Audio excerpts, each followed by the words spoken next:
চলুন ফিরে যাই আমাদের আজকের অতিথি কণ্ঠশিল্পী প্রান্তর কাছে। আবারও ফিরে এলাম প্রান্ত আপনার কাছে। জি, খুব রিসেন্টলি বাবা হয়েছেন। বাবা হওয়াটা একটা অদ্ভুত সুন্দর অনুভূতি। হ্যাঁ অবশ্যই। আপনার কেমন লাগছে এই মুহূর্তে বাবা? এটা আসলে অবশ্যই ভালো লাগছে, কারণ আমি অনেক কম বয়সে বিয়ে করেছি। আর ফ্যামিলি থেকে অনেক আগে থেকেই আম্মুর ছোটবেলা থেকে ইচ্ছা ছিল, মানে আমি যখন ছোট তখন থেকে আম্মুর ইচ্ছা ছিল যে আমাকে খুব রিসেন্টলি বিয়ে করাবে। তা অবশ্যই আল্লাহ পাকের ইচ্ছা ছিল, যার কারণে হয়েছে। আমার বেবি হয়েছে রিসেন্ট 6 মান্থ। তো সবাই দোয়া করবেন। কিন্তু গান না শুনলে আড্ডাটা জমছে না। অবশ্যই, আড্ডাটা অবশ্যই। শুরু করতে চাই আসলে গান ঠিক দিয়ে। আছে। কোন গানটা শোনাবেন? আমি প্রথমেই আমার প্রিয় মানুষের একটি পছন্দের গান গাইছি। অবশ্যই আমাকে গাইতে বলেছে এই গানটা, হ্যাঁ, যার কারণে আমি কে এটা গাইছি। বলেছে? সে প্রিয় মানুষটি কি আমরা কি এটা জানতে পারি? হ্যাঁ হ্যাঁ অবশ্যই আমার ওয়াইফ বলেছে যে এই গানটি গিয়ে তুমি শুরু করবে, এই জন্য আমি এটা গাচ্ছি। প্লিজ। শুধু মানুষ হইলে হইতো না যদি মন না থাকে, ভালোবাসি বলে তুমি কষ্ট দিবা যাকে তাকে। ওরে কি লাভ হইল এক মরারে আবার মারিলা, কি লাভ হইল এক মরারে আবার মারিলা, ভালোবাসার নামে শুধু অন্তর কান্দিলা। ওরে কি লাভ হইল এক মরারে আবার মারিলা, ভালোবাসার নামে শুধু অন্তর ভাঙিলা।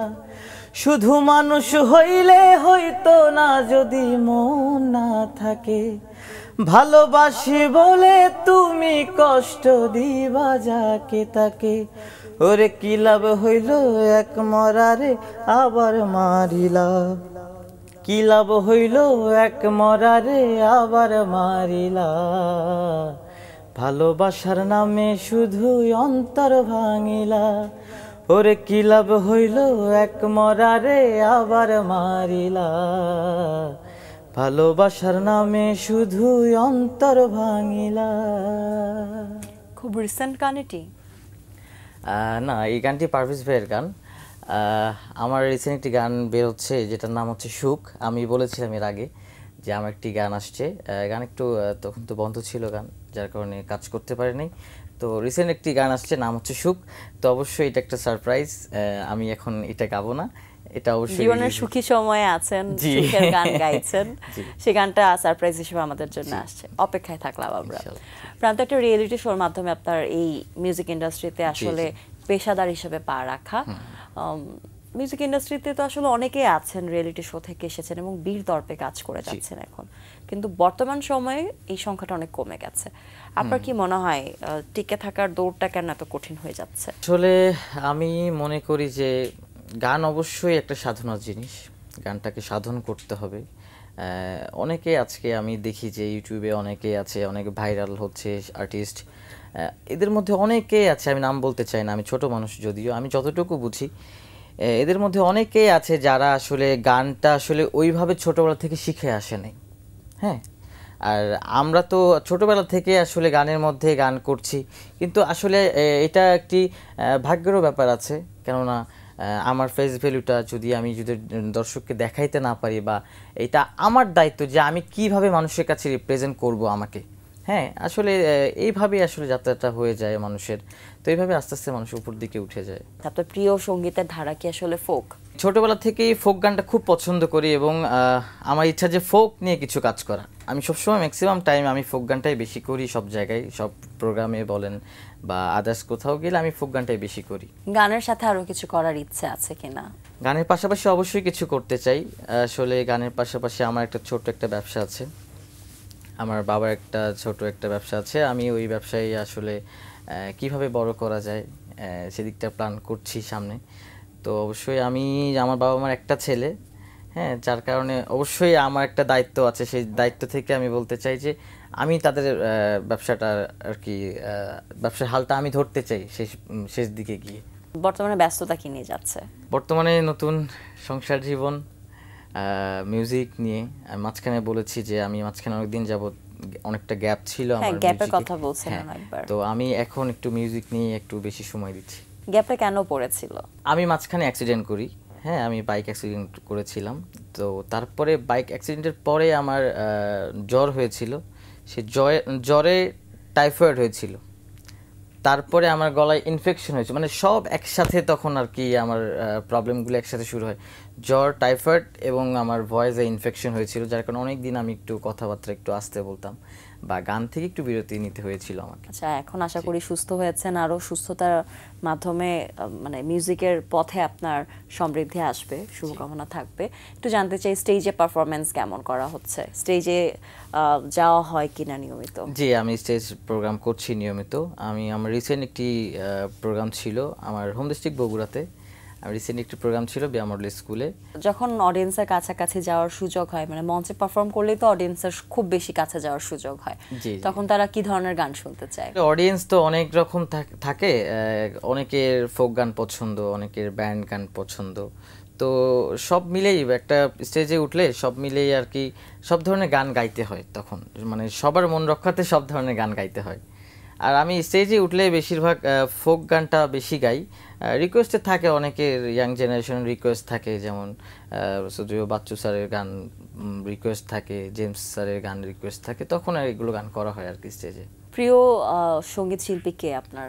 এসআই টুটুল স্যার হচ্ছে আমার ছোটবেলা থেকে ব্যান্ড জগতের আইডল বলা যায় আর কি। আমার ব্যক্তিগতভাবে আমি স্যারকে অনেক পছন্দ করি। তার একটা গান শোনান তাহলে এখন একবার। আমি টুটুল স্যার ধ্রুব তারা গানটি গেয়েছি। রাতেরও আকাশে নিশ্চুপ সাক্ষী, দূরের ওই ধ্রুব তারা, কতটা বেসেছি ভালো শুধু মন জানে, হৃদয় জানে। রাতেরও আকাশে নিশ্চুপ সাক্ষী, দূরের ওই ধ্রুব তারা, কতটা বেসেছি ভালো শুধু মন জানে, হৃদয় জানে। জানি তুমি আর ফিরবে না, নিভে যাওয়া দ্বীপ জ্বালাবে না আর, প্রতি নিঃশ্বাসে কষ্ট ধরে ও বেঁচে থাকা দায় তোমাকে ছাড়া, দূরের ওই ধ্রুব তারা, কতটা বেসেছি ভালো শুধু মন জানে, হৃদয় জানে। অনেক ধন্যবাদ প্রান্ত, সুন্দর একটি গান শোনানোর জন্য। এই গানটা আমাদের সবার খুব প্রিয়, টুটুল ভাইকে যারা ভালো পছন্দ করেন। প্রান্ত নিয়মিত নিশ্চয়ই গান যেহেতু করছেন, গান শোনাও হয়। জি জি। সবশেষ কোন গানটি শুনেছেন এই অনুষ্ঠানে আসার আগে? যদিও বারি সিদ্দিক স্যারের একটি গান শুনে আসছি আর কি, বাসা থেকে বের হয়েছি আর কি। কোন গানটা? এটা আসলে আমি না, আম্মু শুনতেছিল, তখন আমাকে বললো যে এই গানটা তুমি যদি পারো এই গানটা তাহলে আজকে গাবে, তো তাই আমি কি 2 লাইন গেয়ে দিব গানটা? হ্যাঁ, শুনতে পারি। হায় রে প্রেমে পোড়া যায় না চেনা, দেখা শুধু মুখ, চেনা যায় যার জীবনে নাই বিন্দু মাত্র সুখ। হায় রে একটুখানি সুখ, আমি যদি যাই গো মরে, আমার লাশটা বুকে ধরে, আমি যদি যাই গো মরে, আমার লাশটা বুকে ধরে, আমার লাইগা বন্ধু তোরা কান্না জুড়িস না। হায় রে আমার লাইগা বন্ধু তোরা কান্না জুড়িস না, আমি পীড়িতের অনলে পোড়া, মরার পরে আমায় পুরিস না। আমি একটা জিন্দা লাশ, কাটিস না রে জংলার বাস, আমার লাইগা 3.5 হাতে কবর খুঁড়িস না। আমি পীড়িতের অনলে পোড়া, মরার পরে আমায় পুরিস না তোরা, মরার পরে আমায় পুরিস না তোরা, মরার পরে আমায় পুরিস না। শ্রদ্ধেয় বারী সিদ্দিকের গানগুলোর কথা এতটা জীবনকে ছুঁয়ে যাওয়া, এতটা জীবন ঘনিষ্ঠ যে প্রত্যেকটি গানেই মনে হয় এই যেন আমারই গান। জি জি জি। গান তো আপনি নিয়মিত করছেন, অনেক বছর ধরে গান করছেন। বাড়িতে আসলে গান নিয়ে সমালোচনা করেন কে আপনার গানের? বাড়িতে হ্যাঁ, এটা এক সময় হতো। আমি আগেও একটি প্রোগ্রামে বলেছিলাম যে আমি যখন রিয়েলিটি শোতে যাই তখন আসলে ওইভাবে ব্যক্তিগতভাবে আমি এবং আমার মা ছাড়া কেউ, আমার বাবাও না, হ্যাঁ এখন অনেক সাপোর্ট করে আমার বাবা, সব ক্ষেত্রেই সাপোর্ট করে, কিন্তু আসলে একটা সময় ছিল যে আসলে মা ছাড়া আমার ফ্যামিলিতে ওইভাবে আমাকে কেউ সাপোর্ট করতো না, বা গানে কোনো প্রোগ্রামে গেলে আমার মা আমাকে লুকিয়ে নিয়ে যেত, হ্যাঁ, যে কেউ যেন জানতে না পারে। তো অনেকেই জানলে হয়তো এলাকার মানুষজন বা আমার ফ্যামিলির কিছু মেম্বার্স আছে যারা এখন খুব ভালোবাসে আমাকে, যে আমি একটি ভালো একটা প্ল্যাটফর্মে এখন আছি। তো সেই সময়টা আসলে তারা ওইভাবে চায় না আমাকে যে আমি গান করি, বা আমার অনেক বাধা এসেছে লাইফে মিউজিকটা নিয়ে। তো সব বাধা শেষ করে আজকে আমি আসলে এখানে আসছি। এখন জীবন সঙ্গী আছে, সন্তান আছে, দিনে কতক্ষণ সময় আপনার গানের সাথে কাটে? আবার যখন গানের সাথে কাটছে তখন তারা আসলে আপনার সাথে থাকেন কিনা? অলমোস্ট সকালেই ওঠা হয় ঘুম থেকে, উঠে আমার বাসার পাশে আমার ভাইয়ার স্টুডিও আছে, হ্যাঁ, তো আমি বিকাল পর্যন্ত আমি স্টুডিওতেই সময় দিই। তা আমার আরও কিছু মৌলিক গান আসছে, সামনে আসবে, তো সেগুলোর কিছু কাজ আছে, যার কারণে এখন একটু ব্যস্ততার মধ্যে যাচ্ছে গানটা নিয়ে।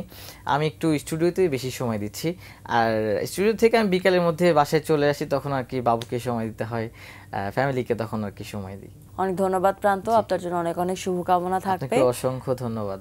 আপনার কণ্ঠে একটি গান শুনতে শুনতে বিদায় নেব, তার আগে দর্শকদের কাছ থেকে বিদায় নিয়ে আসি। প্রিয় দর্শক, এতক্ষণ কথা হচ্ছিল অতিথির সঙ্গে, এবার সময় হলো বিদায় নেবার। আমাদের অনুষ্ঠান সম্পর্কে আপনার যে কোনো মতামত পরামর্শ জানাতে লিখুন এই ঠিকানায়। প্রযোজক দিন প্রতিদিন, Banglavision, Noor tower, 110 Bir Uttam CR Dutta road, Dhaka 1205, phone 96320303 থেকে 4।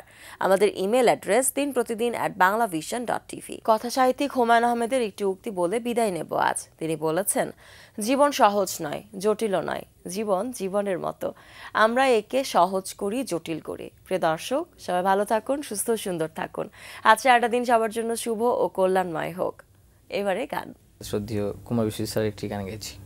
তুমি রোজ বিকেলে আমার বাগানে ফুল নিতে আসতে, জানি না তুমি ফুল না আমাকেই বেশি ভালোবাসতে। তুমি রোজ বিকেলে আমার বাগানে ফুল নিতে আসতে, জানি না তুমি ফুল না আমাকেই বেশি ভালোবাসতে। প্রতিদিন তুমি দেখতে আমায় গোলাপের আড়ালে লুকিয়ে, যখনই চোখে চোখ পড়তো লজ্জায় যেতে শুধু পালিয়ে। কি ছিল তোমার মনে, কি ছিল তোমার মনে, পারিনি তা আজও জানতে। তুমি রোজ বিকেলে আমার বাগানে ফুল নিতে আসতে, জানি না তুমি ফুল না আমাকেই বেশি ভালোবাসতে, আমাকেই বেশি ভালোবাসতে, আমাকেই বেশি ভালোবাসতে।